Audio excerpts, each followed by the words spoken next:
Duhai bonda, duhai ayanda. Korang tahu kan, bila lagu ni dah berkumandang, bermaksud apa? Raya dah dekat.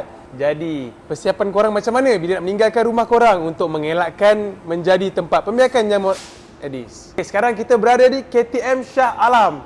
Kita akan bertanyakan soalan tersebut kepada orang awam. Jadi, tunggu apa lagi? Let's go! Sebelum 2-3 hari sebelum nak balik raya tu, kampung kita cucilah kawasan rumah kita. Mana-mana tong ting kosong yang boleh berpotensi lah kan. Kita bersihkanlah, kita tumpukan tu, kita buang lah.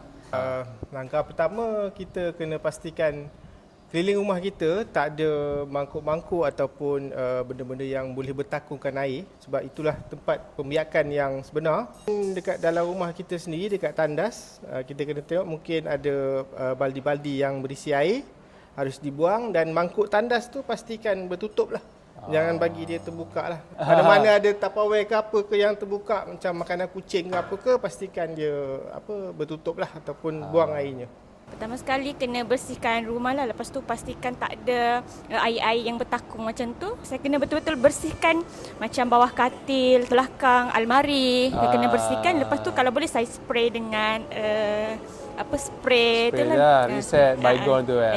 Check lah persekitaran rumah tu. Okay. Takut ada air yang bertakung ke. Macam baldi tu, buang air yang bertakung.